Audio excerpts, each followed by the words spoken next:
Hi everybody, how's it going? This is Edan of LightCycleAstrology.com. Welcome to the channel, friends. As promised, we are going to do horoscopes for all 12 rising signs for the total solar eclipse that came through on Saturday.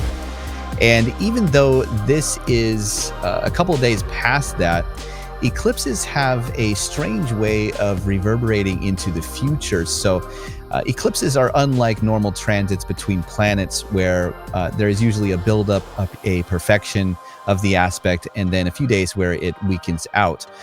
So eclipses can be speaking to broader periods of time that they represent and events or things that may come about based on the symbolism of the eclipse. So we're going to get into the archetypal themes that are related to this particular eclipse that happened in a Venus-ruled sign and specifically conjoined to the South Node. So this is a really interesting eclipse because we're talking about the sun being eclipsed, the light of the sun being blotted out momentarily, while the sun is in the sign of its fall, a sign that is the beginning of the dark half of the year, and also being conjoined to the South Node, which has a very particular quality bringing into the archetypal message of this eclipse. So we'll take that through all 12 rising signs, and this is going to be based on your rising sign, that this is falling in a particular house, that we can delineate particular house topics that might give an indicator as to what areas or things in life this might be speaking to. Before we get into it, don't forget to like, share, subscribe, hit notifications so you don't miss any videos. Leave me some comments in the comment section, even if they're pushback comments. You know, astrology is always the best teacher, just to experience the transit or the astrological omen that is coming through and share that with others so we can all see how incredibly flexible the gods and goddesses are in the archetypes. So I welcome all comments, pushback, whether you don't agree or whether you agree. Those are always very valuable and appreciated on the channel. You can always go to my website, lightcycleastrology.com, if you would like to get a reading from me. I only schedule one client a week, and that will give me enough time to really dig into research, meditate upon, try to listen to the oracle speak about what questions are being asked of the chart. So whether that is a big important change coming up, whether that's an area of life that is difficult to understand, whether that is a year ahead look for transits or zodiacal periods, or what secondary progressed lunation phase you're in. All of these things are really beneficial to seek the help of an astrologer. So if you like the channel and the content and you'd like to get a reading from me, that's at lightcycleastrology.com. They're very affordable and the wait time isn't too long. Okay, well, thanks for letting me plug that. Let's go ahead now and we'll talk about what this solar eclipse is about thematically, particular keywords for this, and so forth, before we get into the delineation for the horoscope rising signs. I just want to give us a broad perspective on this eclipse, and of course, pull this up on the real-time clock too, and give you the image of where this is happening. So this happened last Saturday, October the 14th, in the sign of Libra at 21.5 degrees. And you'll see here in the chart, here is the South Node. So within a chart, you always know when an eclipse is about to happen, when the South Node or the North Node is involved in either a new moon or a full moon, when the moon and sun are in opposition. If it's near either node of the moon, that's when you know there is about to be an eclipse that is going to happen. For instance, we're going to get a lunar eclipse on October the 28th, 14 days from now, after the sun has moved into the sign of Scorpio and the moon has progressed through 6 signs and opposes the sun in the sign of Taurus. It's still going to be close enough to the North Node over in this part of the chart to form a partial lunar eclipse.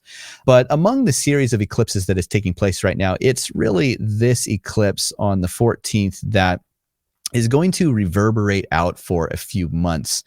And we're going to take a look at what house is being occupied by the sign of Libra based on your rising sign in a moment here. But first, I just want to describe the archetypal feeling of this eclipse, there is some really fascinating symbolism that is coming in with this particular eclipse. For one, when we talk about a solar eclipse, we are looking at the event where the moon passes between the earth and the sun and blots out the sun's light.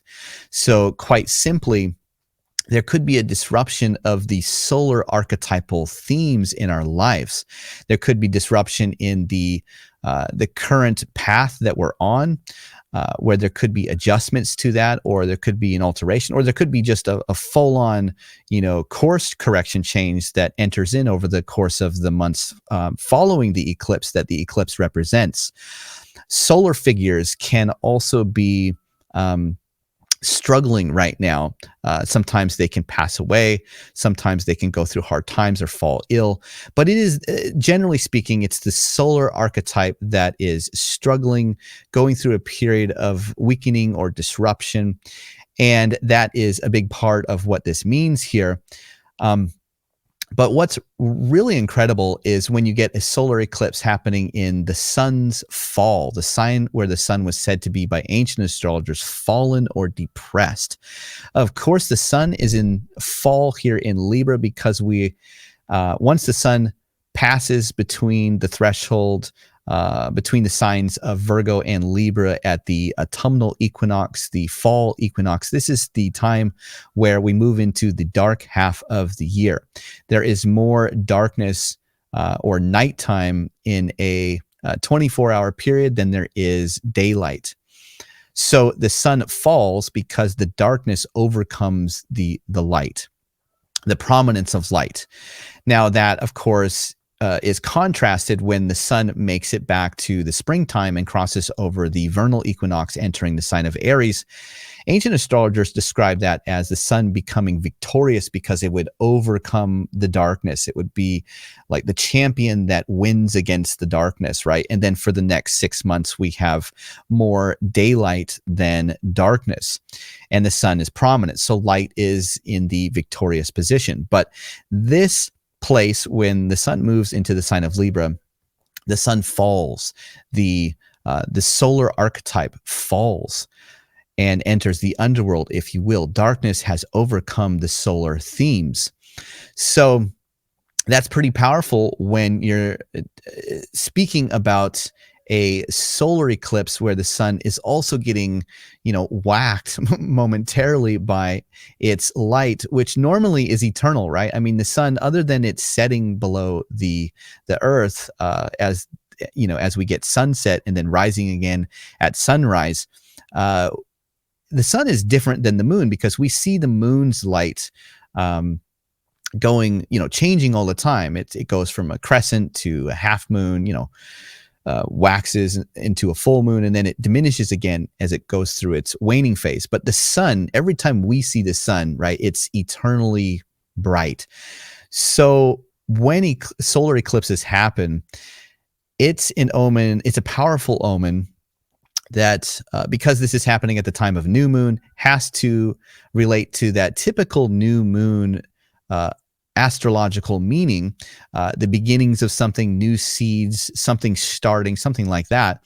But it also happens because there is a more powerful or prominent disruption that is kind of unusual. It's saying, this is not, we're not just going along like we do month after month. There is something here that is really coming in and providing a disruption that is powerful enough to maybe set you off in a new direction or on a new course.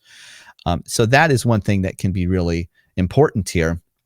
And then when we bring in the South Node symbolism, this is, of course, really unique because we could be talking about a solar eclipse in Libra conjoined to the North Node.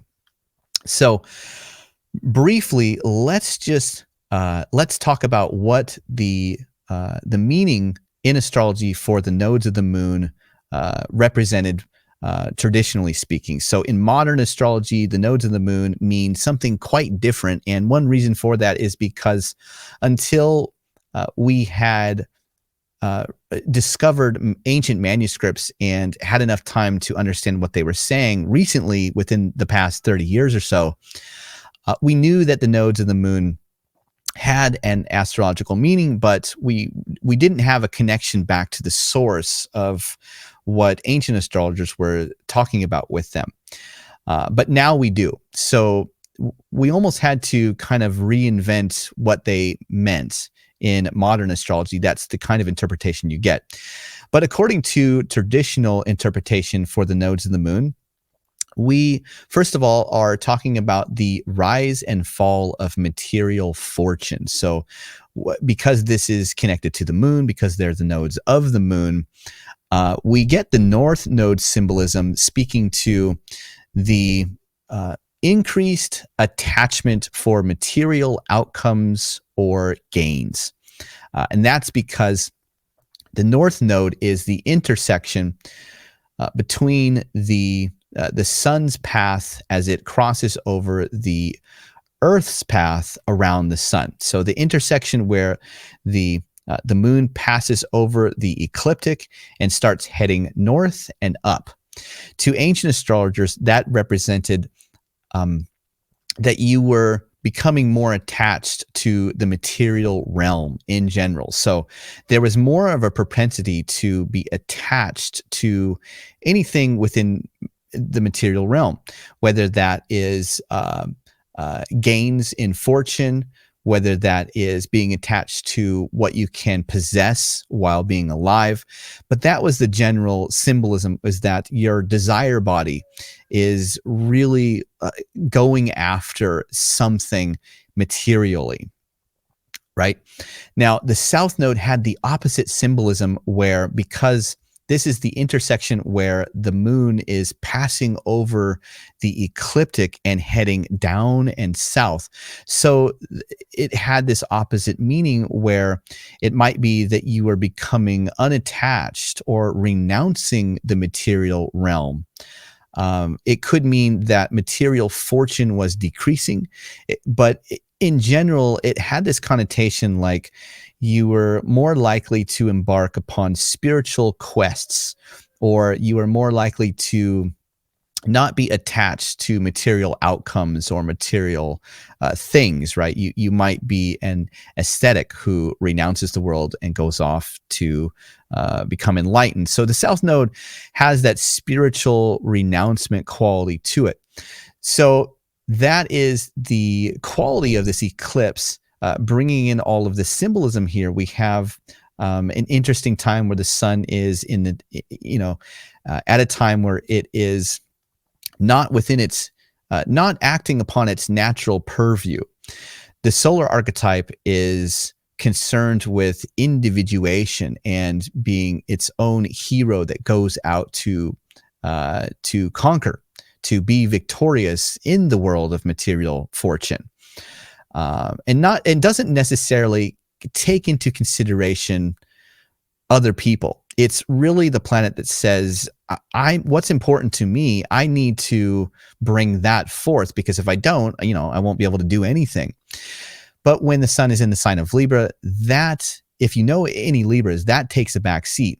If you know any Libran sun signs, my son is a Libran sun sign, and he can often come home and really be emulating his friends. And so I have to kind of instill in him, there's a challenge there when planets are in their depression or fall. That brings a challenge to that area of life. So I have to really be careful about saying, okay, that's great that so-and-so likes this or that, but do you like it? So that's where you get, if you know any Librans, they have a talent for taking into consideration the perspectives or viewpoints of other people almost before themselves. And they can, the trope is that they have a hard time making decisions. Well, it's just because they see so many different perspectives, but that theme is not in alignment with the sun's nature. The sun's nature struggles with not just being individuated and on point with self-motivation, self-importance, self-direction. So that's what we're bringing in here, is some of this dynamic symbolism, where there is a real change in symbolic representation. The sun is being blotted out momentarily. The sun is also suffering a kind of ambivalence in Libra, and then the South Node is almost washing the sun out in a kind of like, I don't care about being attached to the material world at this time. So that's really, really interesting. So one thing that I wanted to share with you is just a couple of key words for this, and I think that you might see something like lethargic or weakened or ambivalence. Now, again, a solar eclipse is an eclipse that happens at the time of a new moon. So you get those standard new moon themes where there is something that may be beginning, maybe like a seed that is sprouting. But whatever thing is sprouting, whatever course correction or realignment is happening, is likely to be, I think, somewhat lethargic, weakened, or ambivalent, because it's happening with all of these, this symbolism here. Now, one thing that Abu Mashar wrote in Ancient Astrologer, he said that the North Node is good with a good one and bad with a bad one, and that the South Node is good with a bad one and bad with a good one. And he was saying that when the North Node is conjoining a benefic planet like Venus or Jupiter or any planet that had a lot of dignity, it would increase the good fortune. But again, it would be something connected to the material realm, like getting a promotion or increasing your wealth or something like that.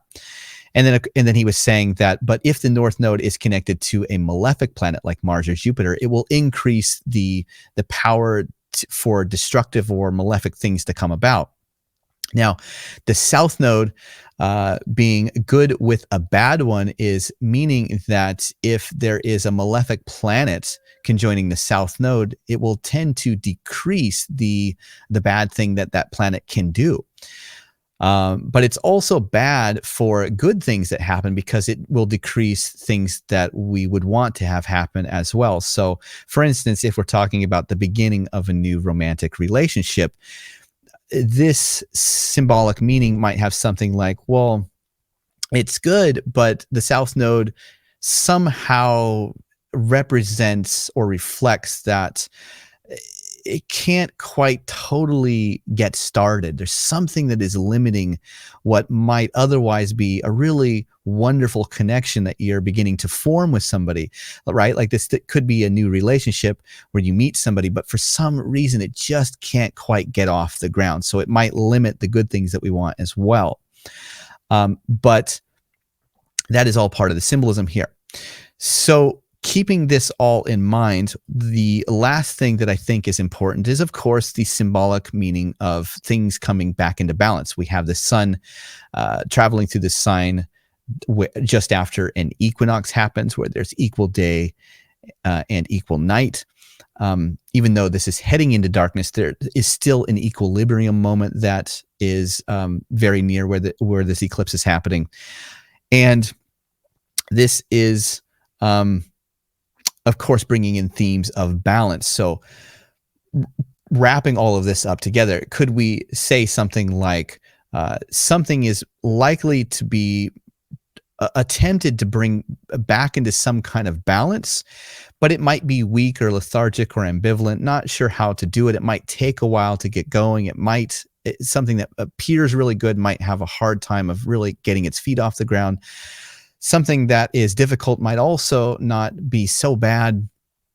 And, this is something that develops a little bit more slowly or in a weakened state. Almost reminds me of, when you have like if you grow plants or something and you have a bunch of seeds and you plant a bunch of seeds and you notice that some of the plants are like really vibrant and strong and they grow.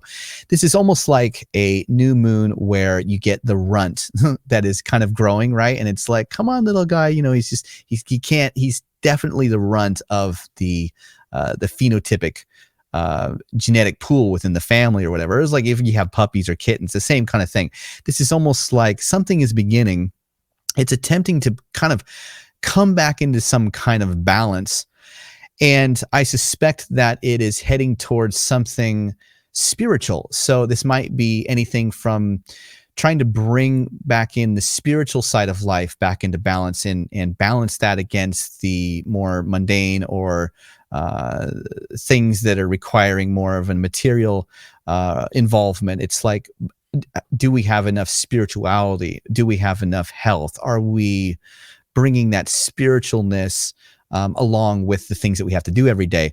This could be something like that. So, but again, it could be the start of that is hard to get off the ground, or weakened, or ambivalent, not sure how to do it, something like that.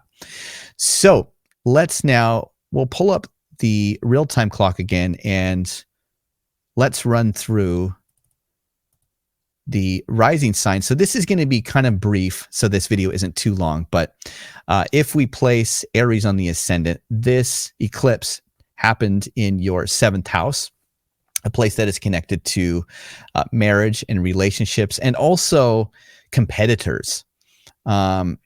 Anybody that is competing against you for a job, competing against you in the market, any legal battle or case that you're involved in.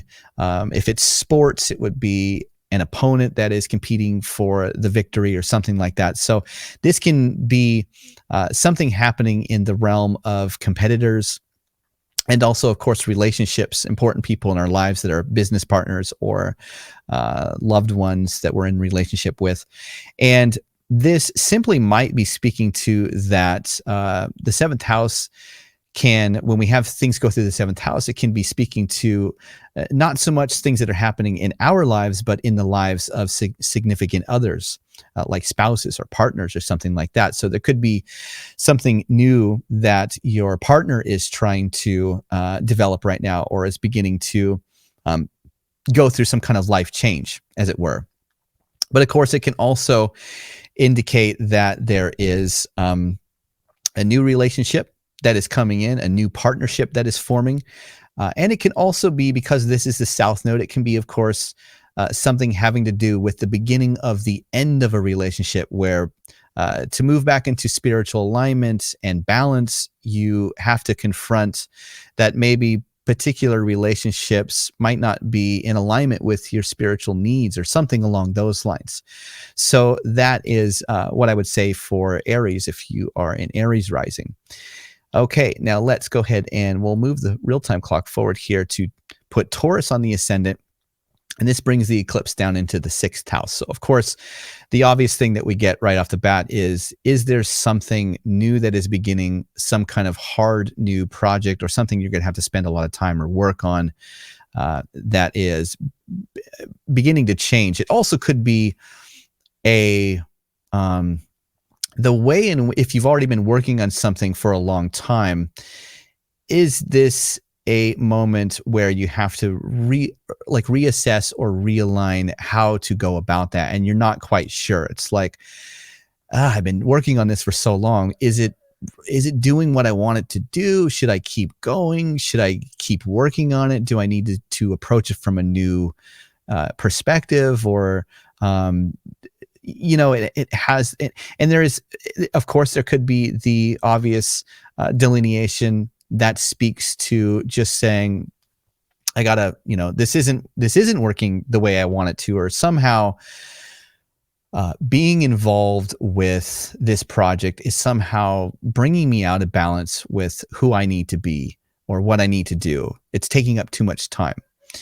Now, this could, of course, also speak to something that is related to health, like a health routine that you really want to get going right now. Oftentimes spirituality can have a lot to do with our physical temple. So this could have to do with, how do I bring my physical temple back into a place that is spiritual through being healthy, through exercise, and staying on task or something like that. So this might have to do with things that are difficult, challenges, or difficult projects that we're working on, or health, or kind of in that 6th house, difficult challenge kind of area of life. So challenges, this could also be speaking to a way in which there might be new challenges coming up, especially if they have to do with people that we relate to or are in relationship with, or people that we work with, or anything like that. This could be speaking to any of those number of things if you are a Taurus rising. Okay, let's go ahead and we'll roll a real-time clock forward to place Gemini on the ascendant. This is bringing the eclipse down into the 5th house. This might be speaking to children or creativity, where you see that there is a need to bring something into balance, perhaps in a spiritual way. You might see something like children that are leaving home, and all of a sudden you become an empty nester couple or something like that. And it's like, okay, how do we begin this new phase of life where everything isn't about our children? Somehow or another, there could be a diminishing of time that is spent with children, or somehow children are not the spiritual focus of the moment. Of course, with a new moon, you get that new seed symbolism happening here. So also you could see something like a pregnancy, or the other side of things, where children become important to focus on, and that sort of alters what has been the focus of life at this time. And all of a sudden it's like, oh, I need to really put back in more focus to develop a spiritual connection with my child. But it might be that it's hard to do it, or it's a weak start, or it takes a while to get going, or it's difficult to understand how to do that. Now, if it doesn't involve children, it might be something creative as well here, which is speaking to a new insight, or a new spiritual connection to creativity or art, or any artistic endeavor that is almost saying there's a need to bring back in creativity into your life. Life can't just only be about work and only be about just doing what you have to do. There's nourishment for the soul to be connected with your creativity and being a creative person, however you like to be creative. And so there could be a new emphasis on bringing that back into balance, or into more of the forefront within the things that we all have to get done day to day. So if you're a Gemini rising, there could be kind of a long and slow new emphasis on how do I bring creativity back more into the fold, So that's what I would say if you're a Gemini rising. Okay, now if we roll the clock forward and put Cancer on the ascendant, this is taking place in the 4th house. So of course we could see anything like this. Makes me think of, anything from just simply cleaning up the stuff that you have at home, like sort of getting rid of maybe some of the clutter, maybe doing like a house makeover or renovation or something like that. Because with the South Node, it's almost like you want it, you're finding that you don't have quite so much attachment to the material stuff. So it makes me think like, you look around and say, man, the house is out of balance. Like we have too much stuff. And, this is so easy to do in the modern era, where you can go to the store, and after, have you ever noticed that over time, there's a real tendency to just accumulate stuff. And if you're like me, sometimes I go through these moments where I just look around and I'm just overwhelmed, and I don't want it there. Of course, this could be something bigger, like, the place that we live, or how we live as a family, isn't in alignment with higher spiritual values. So do we need to move and find a better place to live, or do we need to come together as a family and reconnect with each other, work on relationships with each other? Is that something that's really important, but nobody really knows how? It's hard to do. We're all so busy. Something along those lines. So it could have anything to do with property, houses, or family, or people in the family. Now, one thing that is potential here, when you have a solar eclipse going through a hard time, when the solar light is being eclipsed, this could also be speaking to death in the family, especially anybody that is kind of like a solar individual, like a father or grandparents. So sometimes that can happen here as well. Okay, now let's go ahead and we'll place Leo on the ascendant. This is bringing the solar eclipse. Actually, let me go back this way. The moon was getting too far away from the sun here. Okay. Okay, so for Leo rising, we have the eclipse taking place in the third house. Now, if you're a Leo rising, the sun is your ascendant ruler. So that's pretty powerful. That's speaking to, not only is there an eclipse that has something to do with the everyday environment, right? Where there's something changing about the everyday environment. There's something that is out of balance with the things that are happening around you, or the routines, or the schedule, or just the environment itself that isn't in alignment, and there's the need to sort of bring that back into a balance in a new way. And it probably has something to do with making the environment, or the circumstances of the environment, reflect something a bit more spiritual and less about work or materialism or what you have. And, you have to wonder, because the sun is also your ascendant ruler, this is connecting it to the first house of self. So there is something very personal. And you have to wonder that, because over the summer we had Venus retrograde in the first house, and now this eclipse is taking place in a Venus ruled sign. This may be a continuation of the Venus retrograde story, where during the retrograde there were things coming up that had to do with, who are you existentially as a relational being that wants things, that maybe went through a personal renovation in style, creativity, or appearance. And it's as if this is speaking to, okay, the retrograde helped us see who we want to be in a Venusian sense, in terms of how do we love, how are we loved, what do we desire, who is attracted to us, how are we attractive, how do we shine forth our creativity and our love and light, how do we relate to others, all of those Venusian types of themes that are personal. It's as if this eclipse is speaking to, okay, we went through like a personal renovation of these Venusian things, and now the environment needs to match that.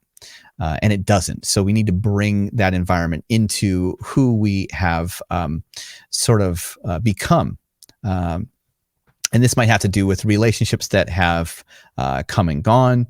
It might have to do with needing to connect to some kind of higher divinity in a daily basis, having spiritual rituals or routines that are really important, that remind you of who you are.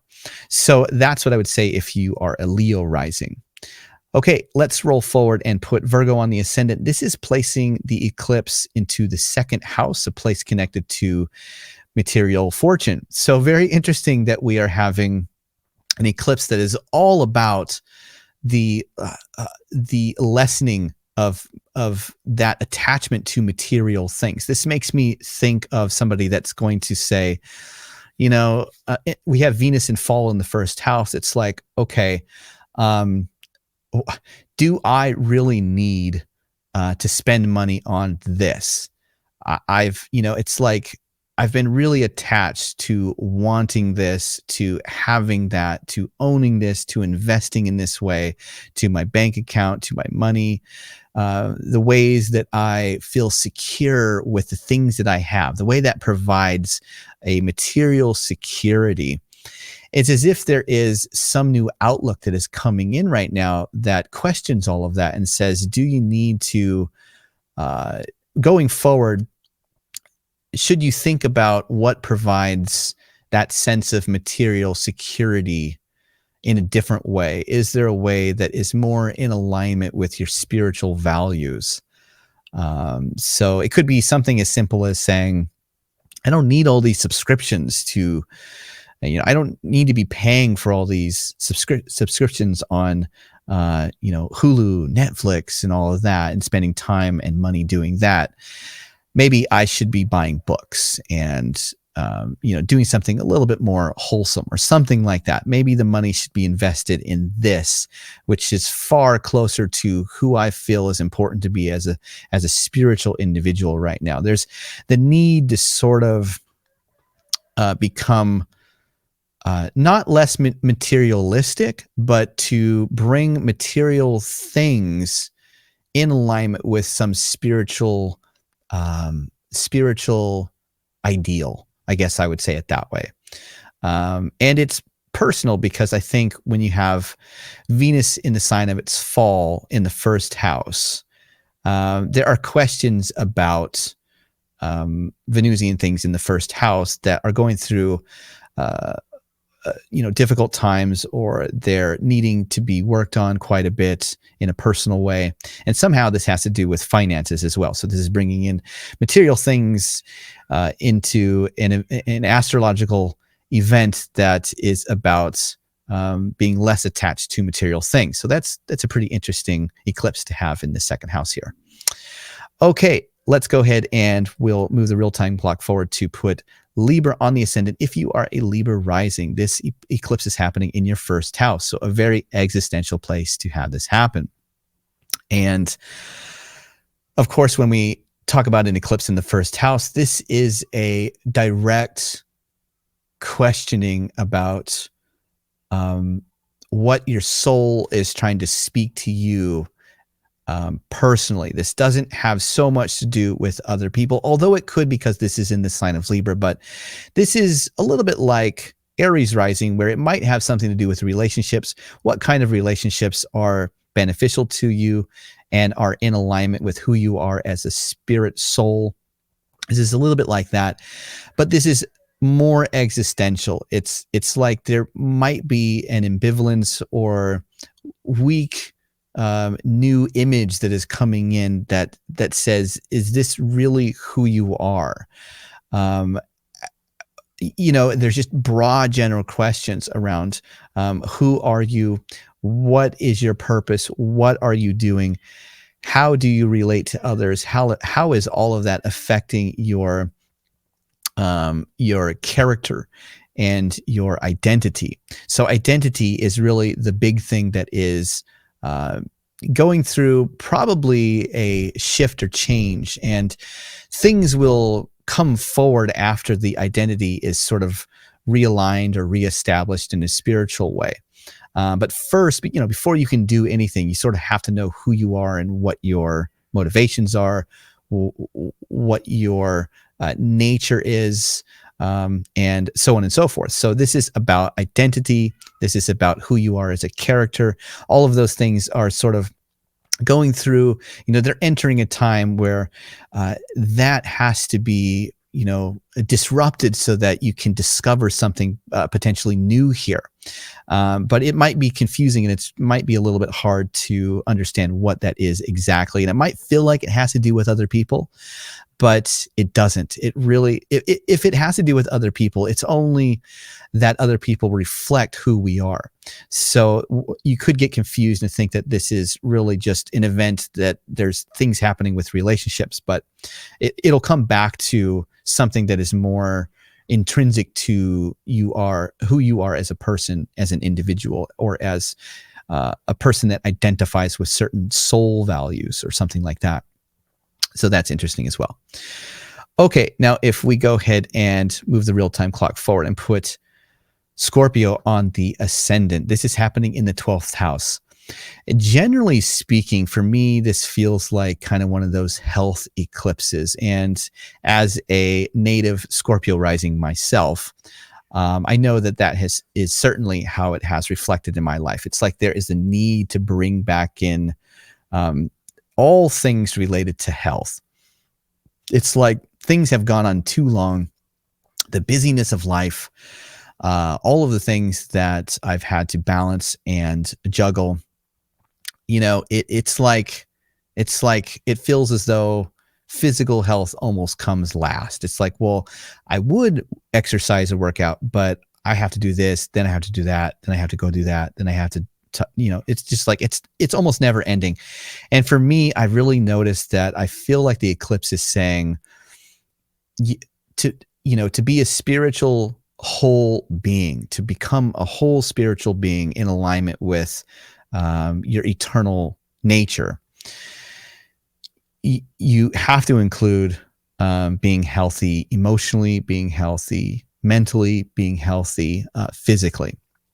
So this could be a time where you not only struggle with health issues, but you are just inspired to really bring that back into equilibrium and balance, to begin a new attempt, because it is hard to do those things, but to bring in a new attempt to eat right, to get enough sleep, to be hydrated, take vitamins, so on and so forth, exercise. It's all of those kinds of things. Now, it might not have to do with health, but I suspect that most people who are Scorpio risings are going to have some kind of stirring of the soul that is calling into question what it is that you need to bring in something more about yourself that is maybe out of balance, that will make you have a better quality of life or somehow be more you in a healthier way. I think that is probably what most people may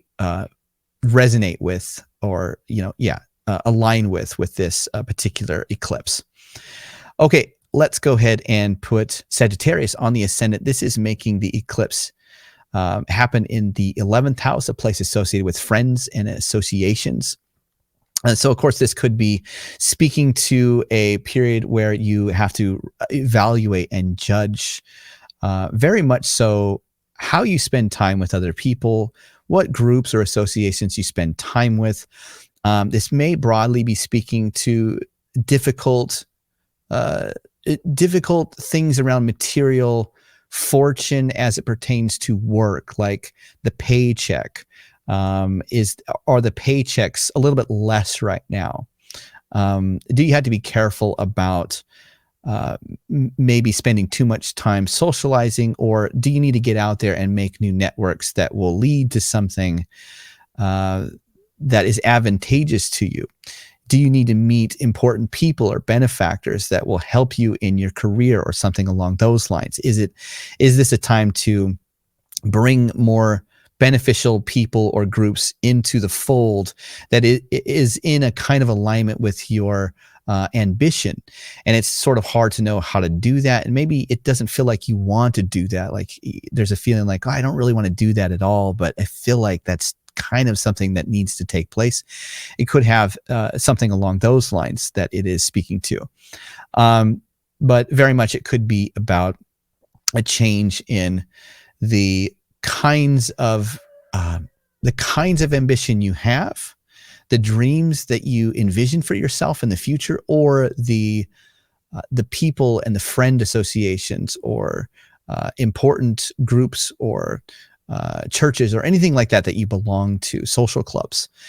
It could be about joining or leaving those, or trying to figure out where you belong in the world writ large.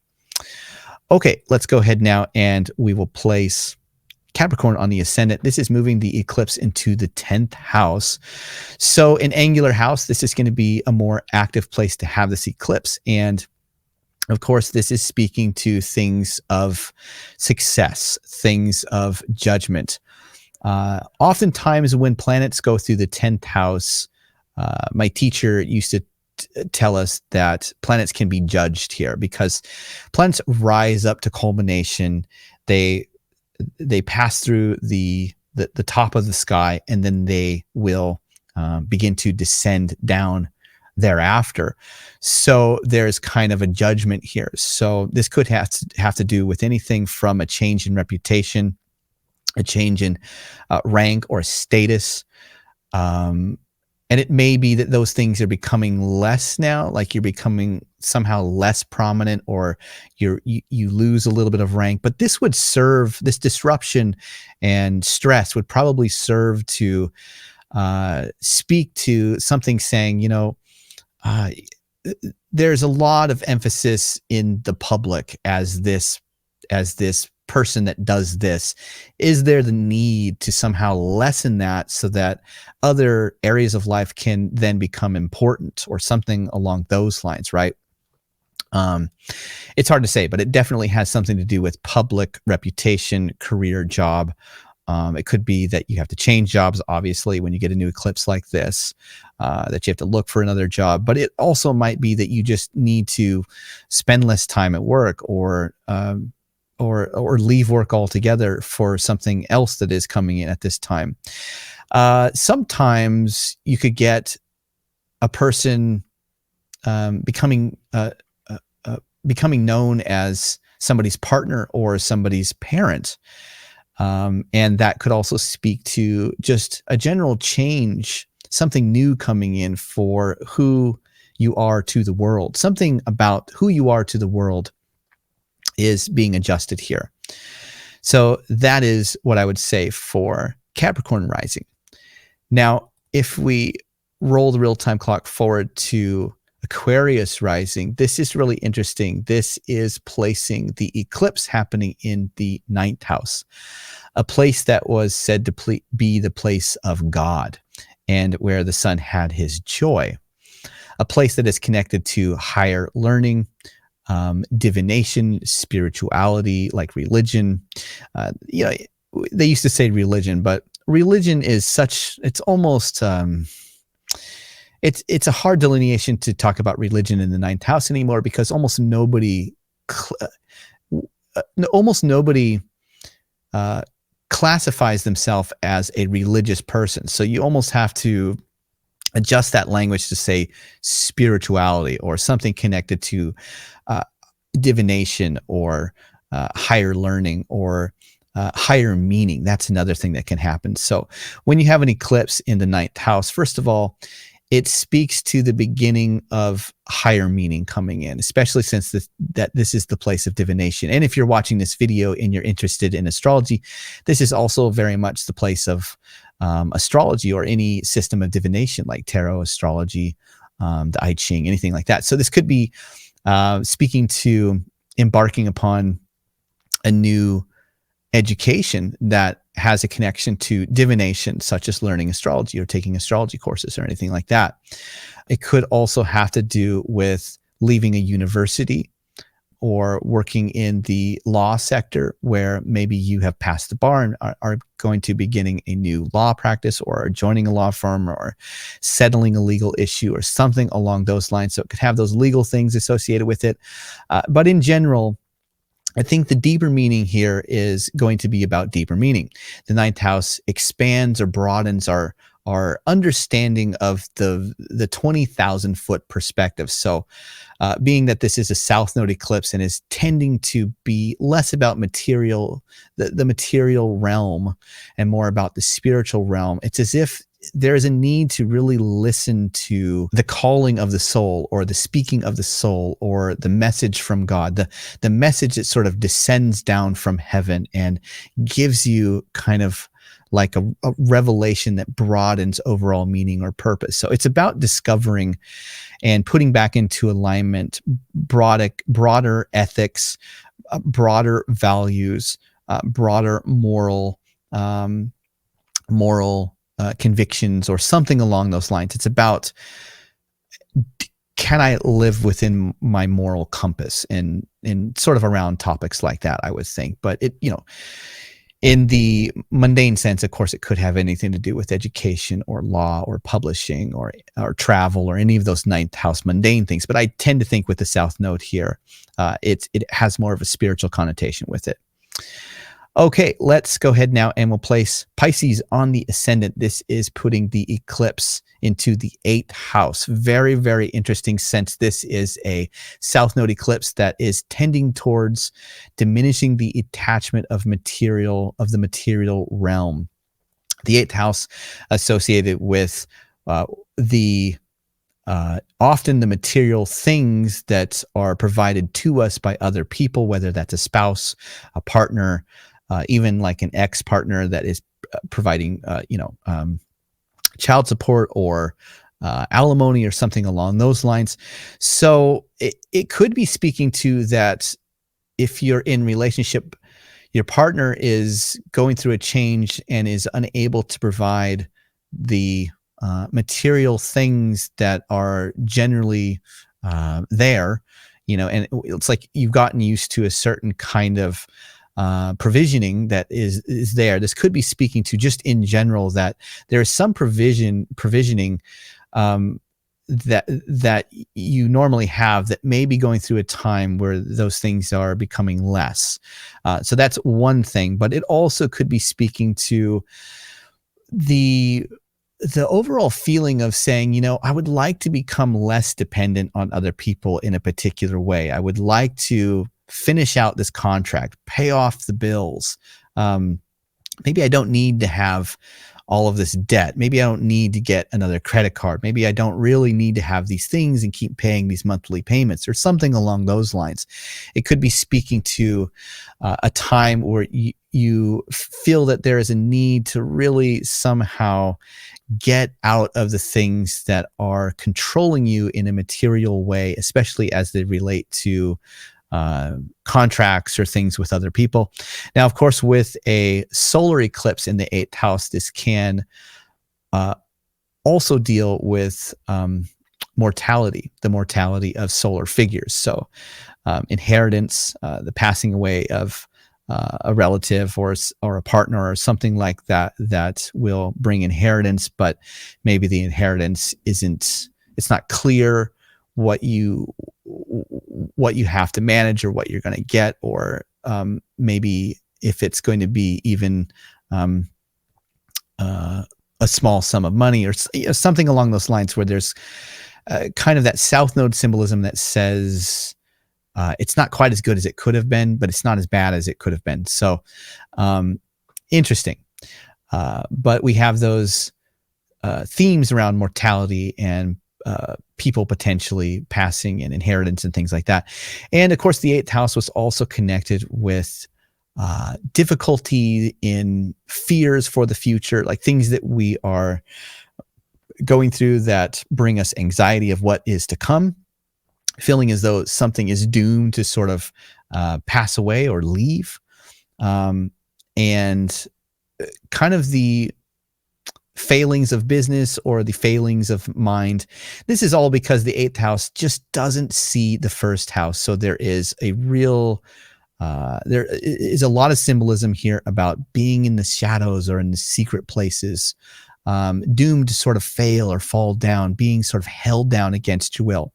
So this could be, you have to be careful about things that hold you down against your will, a new cycle that is beginning where you take on more debt than you want to, or something like that. Or, you just have to watch out for things that are potentially going to be holding you down.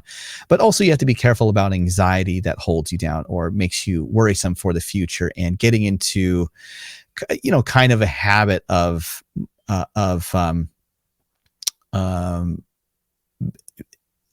don't know, just being like not seeing or not understanding, or somehow